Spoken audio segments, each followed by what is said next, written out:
Bom dia! Hoje é sábado e o nosso episódio no podcast A Liderança e o Espelho vai falar sobre dinheiro. É isso mesmo. Ai, Raquel, esse tema no sábado é para você não sair gastando dinheiro já que você tá aí de folga, tá bom? Olha, a gente vai falar sobre dinheiros e sentimentos. O que que o saldo bancário não mostra?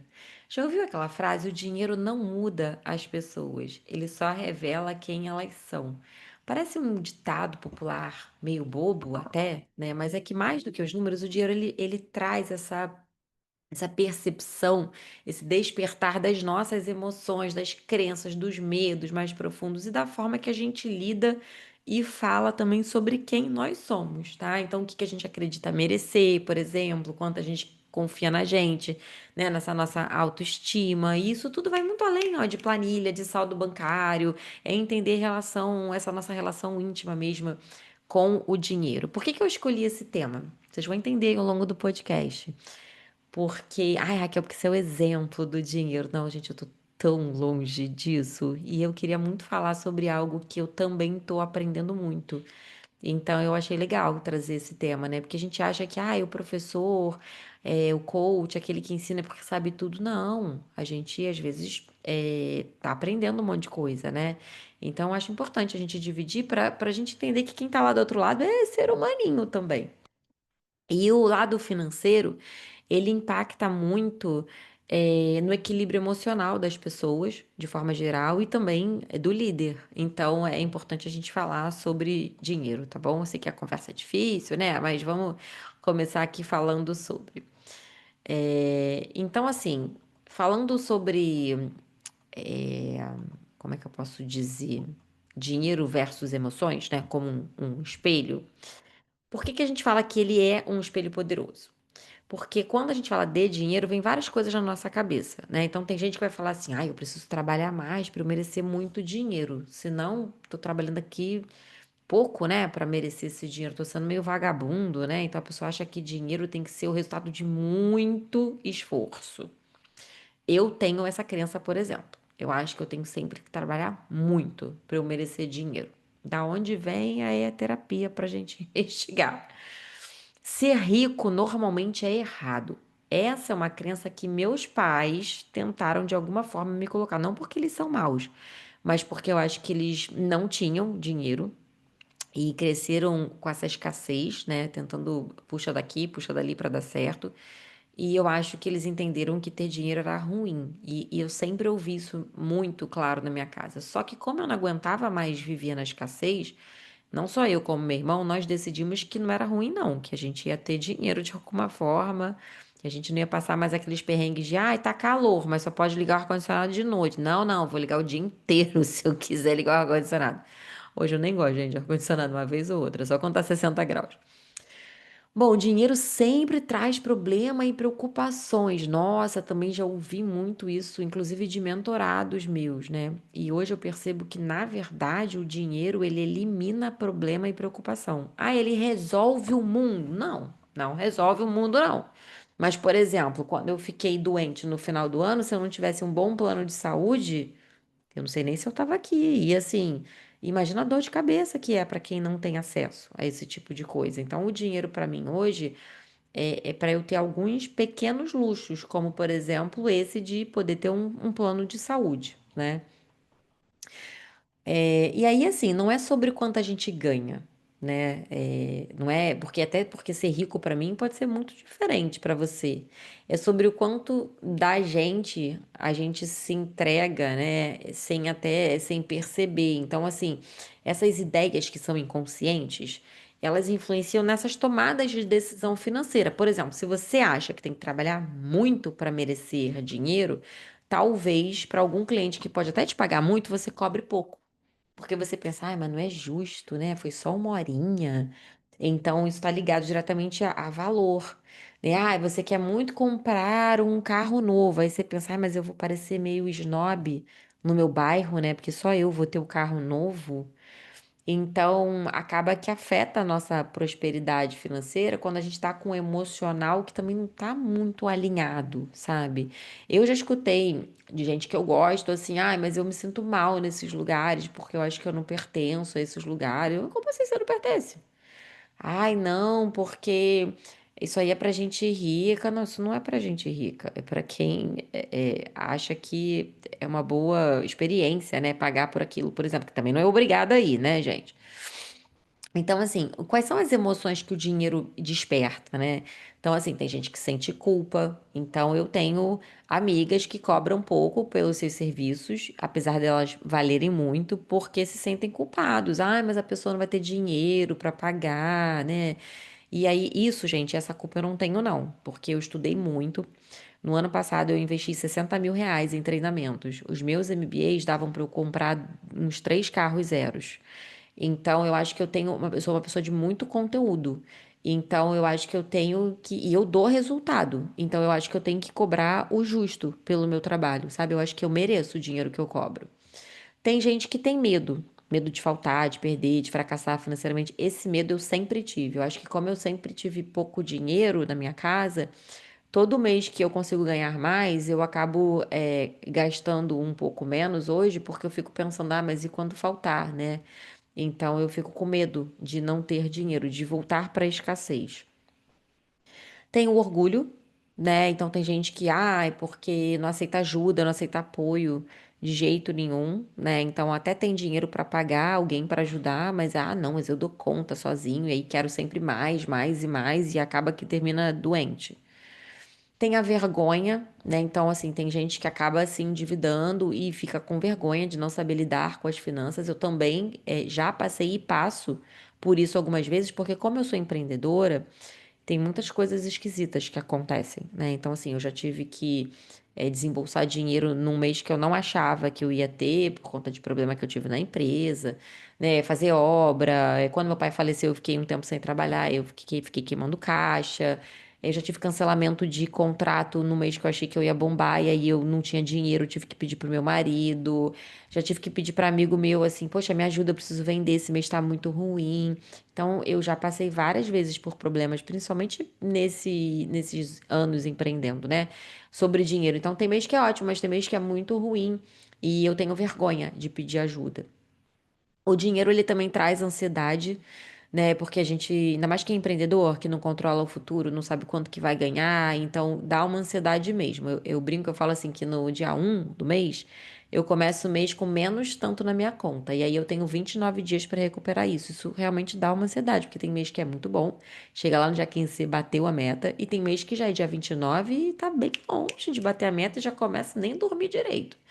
Porque também tem uma coisa de bom, tá? Eu sou aquela que se eu dever uma conta de luz de R$ 100, eu não consigo nem dormir.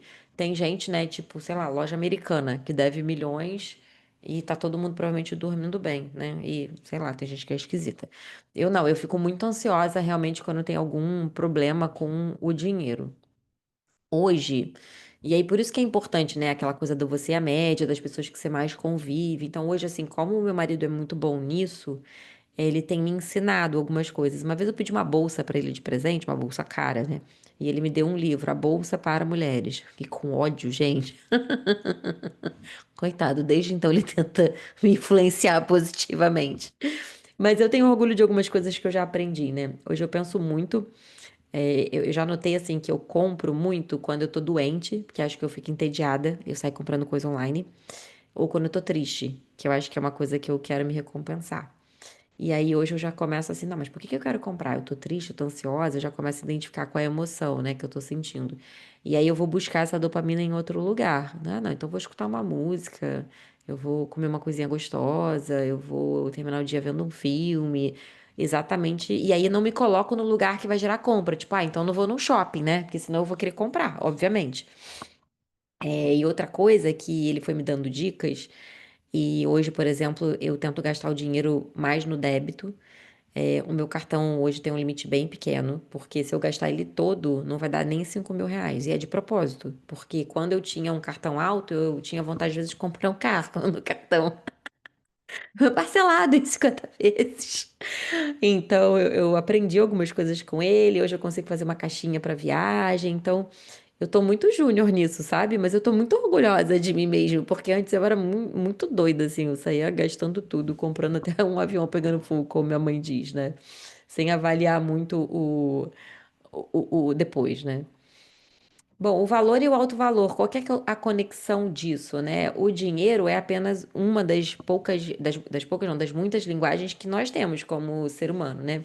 E a Ana Sui, ela fala disso com sabedoria. Ela diz o seguinte, que a psicanálise negocia o valor conforme a evolução do paciente. Então, quando você vai na faculdade, está estudando lá psicanálise, isso eu escutei ela falando num podcast, tá? Ela fala que a faculdade vai te ensinando como cobrar, mas isso é uma aula assim bem en passant, sabe? Bem generalista, mas que fala que na psicanálise você pode ir ajustando o seu valor, porque você vai identificando assim quem é cada paciente, o que que ele poderia pagar, né? Porque precisa ter um comprometimento, mas aquilo não pode levar a pessoa a um problema maior do que ela já tem, né? Um problema financeiro. Mas também não pode ser muito facinho, senão não dá valor. Então, cada um pode ser cobrado diferentemente, inclusive ao passar dos anos. Eu achei isso bem legal, ela explicando, né? Porque na mentoria, no coaching, a gente faz um pouquinho disso também, né? Então, assim, eu dou muito desconto para os amigos, parcelo, toda vez que eu sei a história da pessoa, né? Mas se eu sei que a pessoa pode pagar o meu valor tabela, eu vou sim cobrar o meu valor tabela, porque como eu falei, eu estudei muito para isso. Então, eu não vou dar nada de graça para ninguém, porque eu acho que a pessoa não se compromete e não é justo comigo também, né?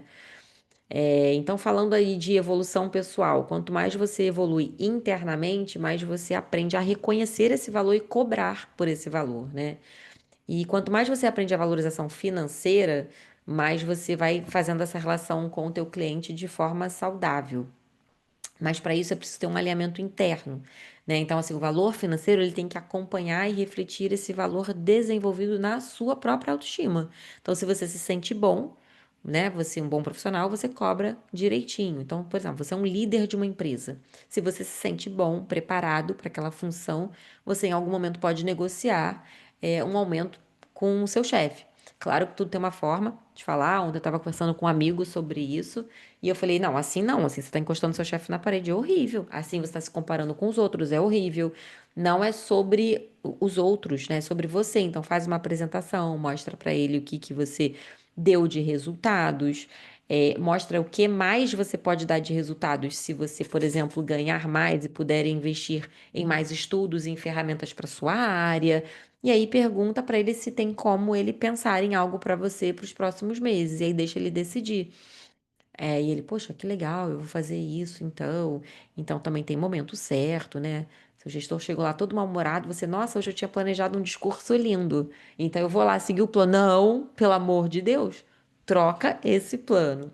Quem não reconhece o próprio valor acaba pagando muito caro por isso, né? Com tempo, com energia, com paz interior. Eu mesmo, toda vez que eu cobrei menos, teve algum momento do trabalho que eu falei, nossa, mas aí agora tá cansativo pra mim, né? Então a gente precisa realmente pensar sobre isso. E qual que é o custo pessoal da vida que a gente quer ter? Porque cada um quer ter uma vida. Tem gente que para ser rico, fala, ai, nossa, tem que ter milhões no banco. Tem gente que fala, tem que ter saúde, eu tenho que ter viagens. Então, para cada um é uma coisa, né? Então, além desse preço financeiro, o que que é uma vida plena para você, além de etiqueta, de extrato bancário, né? O que que é aquilo invisível, mas que é real, que faz sentido para os teus valores? Então, eu sempre falo que o dinheiro, para mim, em primeiro lugar, ele tem que me dar conforto. E aí eu já até dei exemplos aqui. Segundo, ele tem que me dar lazer. Então, eu gosto muito de comer bem, de viajar, né, com dinheiro. E terceiro, eu falo que são os meus mimos. Então, de vez em quando eu quero fazer uma massagem, eu quero pagar mais caro num salão, eu quero comprar um vestido bonito, né? Mas isso é o terceiro de verdade, hoje. Não era assim, hoje, tá? E sabe o que é legal? Que eu conheço algumas pessoas assim ainda, tá? Quando eu tava trabalhando, e eu achava que eu tava muito feliz no meu trabalho, tá? De verdade. Mas eu não tava. Eu lembro que eu tinha que viajar muito. Quase todo final de semana eu inventava uma viagem, eu tinha que tirar 3 férias no ano, e eu precisava daquilo para me reenergizar. Hoje, quando eu viajo assim, sei lá, uma vez no ano, eu viajo muito, porque eu me sinto muito bem na minha casa. Eu amo viajar ainda, tá, gente? Se eu puder viajar umas 2 vezes, eu acho que eu fico mais feliz. Mas eu amo estar na minha casa com os meus cachorros, eu amo meu trabalho, eu tô na paz, de verdade. Então eu reparo que antes essa forma de gastar o dinheiro viajando era uma espécie de fuga. Então a gente precisa também avaliar, será que a gente está tendo coerência com os nossos valores ou será que isso é uma fuga? E aí, às vezes, eu inventava umas viagens que eu ficava toda endividada depois, e aí aquilo nem era mais legal. Hoje eu pago a viagem antes de eu viajar, porque aí realmente é legal, né? Que eu não tenho dívida depois. Então eu fico juntando. Agora eu tenho uma caixinha da viagem que eu faço no Nubank para poder viajar, fazer alguma coisa que caiba no bolso e voltar sem dívidas. Então, qual que é o custo emocional da vida que você está levando hoje? Se você está muito endividado, pode ser que você esteja aí com a sua roupa maravilhosa, sua viagem em dia, mas não está muito legal, não está leve lá dentro, né? Então, eu quero trazer um exercício para você individual, que é o Diário da Prosperidade Emocional. Eu vou fazer também esse, tá? Então, primeiro, revisitar suas crenças limitantes, o que está te impedindo aí? Porque, por exemplo, eu não tenho problema em ganhar dinheiro, tá, gente? Tem uma amiga que ela fala assim para mim. Aonde você coloca a mão vira ouro. Porque realmente tudo que eu invento vende e dá resultado. Então eu consigo ganhar dinheiro. Tem mês que é ruim, mas tem meses que são ótimos. Então normalmente eu tenho resultado. O meu problema é que o dinheiro não fica muito na minha mão, porque eu sou gastadeira. Então, mas Jaquel, você não falou que você parou de comprar roupa, essas coisas? Parei muito, vocês não têm noção. Todo mês era um monte de caixinha na minha porta. Porque eu achava que se chegasse pelo correio era presente. Não tinha que pagar, não, depois. Mas eu continuo gastando. Eu gasto com viagem, com curso, com comida. Eu só desviei o lugar, entendeu? Mas eu também diminui muito, tá? Mas eu ainda assim poderia diminuir muito mais. É isso que eu quero dizer. Eu poderia ser igual ao meu marido, por exemplo, que é um exemplo, né? De pessoa regulada financeiramente. Então, a gente pode fazer um diário, né? Quais são as crenças limitantes? Hoje, a minha crença é de que o dinheiro não para aqui. Preciso trabalhar isso em mim, né? Resgatar essas vozes do passado. Então, vamos escrever 3 frases sobre dinheiro que a gente ouviu repetidamente na infância. Tipo aquela, dinheiro não traz felicidade? Para a gente começar a identificar o problema. Questione com honestidade agora. Essas crenças te ajudam a crescer hoje, te limitam ou te sabotam? E agora reescreva a sua narrativa, né? 3 novas crenças mais empoderadas, alinhadas com a vida que você quer ter, para você melhorar. Claro que você não vai falar, eu mereço, que eu mereço ferra toda a minha vida. Mas você pode dizer assim, por exemplo, dado que eu fiz X cursos no ano passado e melhorei todas as ferramentas do meu processo de terapia aqui como psicóloga ou de mentora, eu mereço cobrar mais 10% no meu trabalho. Então, reescreva essa narrativa para você mesmo, né? Então, eu vou te dar mais exemplos de transformação, tá? Dinheiro é sujo e corrompe. Reescreva: dinheiro limpo vem do meu talento. Preciso me sacrificar para crescer. Posso prosperar com leveza e alegria. Essa é para mim.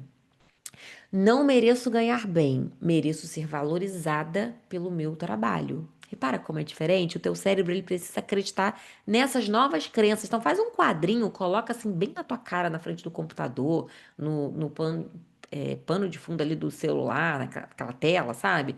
Para você ficar lendo para isso. Eu vou fazer o meu aqui também, tá? Você pode fazer um exercício coletivo, por exemplo, com a sua equipe, se você acha que eles estão tendo algum dinheiro. Isso é muito sério, tá? Quando você contrata gente endividada, você pode ter gente ali muito nervosa no trabalho, gente que explode à toa com cliente, explode à toa com você, que às vezes está mais suscetível à fraude. Então, como líder, a gente também precisa ajudar essas pessoas, né? Então, você pode fazer esse exercício coletivamente também no seu trabalho. Então, cada um escrever silenciosamente o que tem valor para si, depois cada um compartilhar suas percepções, né? E fazer uma síntese coletiva ali, fechar em uma única palavra o que define o time. Por exemplo, quando vocês pensam em valor, preço, custo, dinheiro, né? Quanto cobrar por um projeto, por exemplo. Então, dá para fazer também. O resultado que a gente espera, né? Uma consciência coletiva sobre o dinheiro. Eu acho que no mundo corporativo, bem legal é trazer pessoas para dar palestras sobre dinheiro, sobre como economizar, né? Sobre aquela educação financeira que começa bem pequenininho mesmo. Eu adoraria ter tido isso, de repente, lá quando eu era adolescente, né? Eu poderia ter mais dinheiro hoje. Por exemplo, eu vejo meu marido fazendo muito esse exercício com meu enteado, ensinando ele a poupar. E eu acho mó barato, porque o garoto é bom nisso, sabe? Você fala assim pra ele, o que que você quer de aniversário? Ele, nada. Eu, como assim, nada, gente? Qual é a criança que não pede nada? E ele, assim, desde pequenininho, ele foi meio criado pra agradecer o que tem e só ganhar coisas nas datas especiais. Ele tá sempre muito feliz com isso.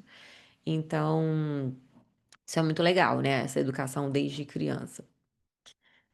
Bom, o saldo que realmente importa, né, é a riqueza, né? A gente saber que a riqueza é o poder de escolher a vida que a gente quer viver.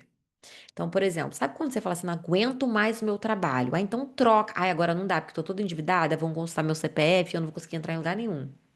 Ah, agora não dá, que eu tô tão endividada, eu preciso primeiro terminar esses projetos para pagar as minhas contas para depois sair. Gente, eu já vivi isso, tá? E foi engraçado porque recentemente eu vivi o contrário. Eu estava em um projeto, eu não estava feliz nesse projeto, e aí eu decidi sair, eu comuniquei, fiz tudo direitinho, entreguei, combinei prazo, e eu saí muito tranquila, porque o dinheiro que eu tinha guardado dava para eu pagar as contas dos próximos meses, mesmo que não entrasse dinheiro nenhum.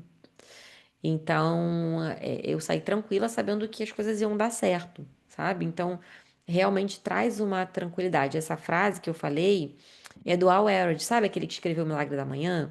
Ele também escreveu O Milagre da Manhã para transformar suas finanças. Eu comprei esse livro, eu não li ainda. Eu peguei a frase de lá, mas eu ainda vou ler o livro todo, tá? Ele fala que o dinheiro não é sobre status social, né? Não é sobre ostentação, comparação com os outros, e que é muito importante a gente fazer escolhas conscientes, né? Então é sobre poder viver com uma profunda coerência entre o que a gente sente no coração, o que a gente faz no mundo e o que a gente acredita merecer. Porque o saldo que realmente importa é aquele que determina a qualidade da sua vida, da sua existência, não o saldo do seu banco. E eu acho importante a gente falar disso, porque em um mundo cheio de rede social, de comparação, de status, tem gente se endividando para parecer ser aquilo que realmente não é. E isso tira total a paz interior, né? Hoje eu decidi falar sobre o dinheiro, não porque eu li esse livro do Hal Elrod, né? Eu quero ler, tá aqui, bem aqui na minha estante, eu vou ler, mas porque eu escutei um podcast da Ana Sui que falava sobre isso e eu fui me identificando em várias crenças, eu fui pensando um pouco sobre essa questão da psicanálise, né? Aí eu fui vendo que eu fazia várias coisas legais também, porque eu sei cobrar, eu sei, né, o meu serviço muito bem. Eu comecei a pensar como eu evoluí, como eu tô aprendendo, e eu falei, poxa, eu podia dividir isso com as pessoas, porque talvez vocês olhem para aquele que é bom no dinheiro, igual eu olho para o meu marido, que não é rico, mas sabe viver com o que tem, e vocês pensem assim, ah, mas isso não é para mim, porque eu já pensei assim. E eu já me ferrei muito, né? Assim, eu já tive que pagar cartão de crédito com juros. Eu já, há muito tempo atrás, quando eu tinha uns 18, 19 anos, eu já sujei meu nome. É, cara, eu já fiz muita coisa, eu já perdi dinheiro na empresa, né? E aí hoje eu tenho muito orgulho de falar que eu tô muito longe do ideal, mas que hoje, se eu dever uma conta de luz, isso me dói, eu não quero dever, que hoje eu tenho uma caixinha para viajar, que hoje eu consigo gerar um caixazinho na minha empresa e guardar para os meses de dezembro e janeiro, que são meses que eu não tenho trabalho.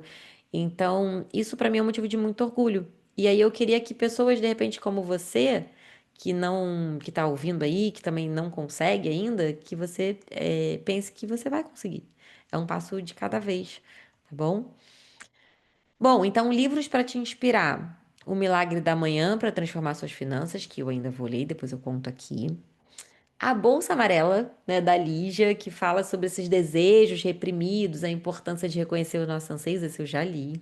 As reflexões de Ana Sui, né, então todo o livro, o podcast dela, ela traz algumas reflexões também sobre dinheiro. E eu acho, eu botei aqui as minhas experiências, porque eu acho que vale muito quando a gente conhece alguém e fala, ah, então se ela é gastadeira mesmo, se ela conseguiu, então, gente, eu queria muito trazer essa reflexão, né, e deixar vocês mais inspirados. E como próximo passo para a sua jornada aí, eu queria que vocês praticassem o Diário da Prosperidade, né? Reservar aí 15 minutinhos diários para refletir sobre o dinheiro, como é que foi o mês para você, tudo isso.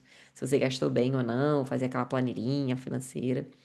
questionar suas crenças, né, e reescrever, como eu falei, celebrar essas pequenas vitórias, igual eu tô falando aqui da caixinha da viagem, buscar o apoio de alguém que é bom, essa pessoa sempre vai ajudar, né? Saber que redefinir é permitido, então você pode redefinir essa relação só com o dinheiro a qualquer momento, nunca você vai ser velho para isso. A transformação começa quando você decide que merece uma relação diferente com o dinheiro, uma relação baseada na paz e não no medo. Meu nome é Raquel Paiva, eu sou fundadora da High Talent Gang, mentora de líderes, mentora de negócios.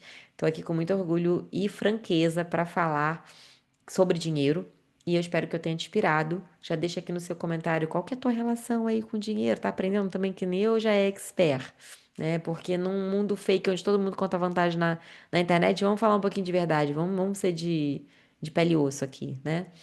Deixe seus comentários e até amanhã, que é domingo. Aí eu vou voltar mais light, eu prometo, tá? Um beijo grande, gente.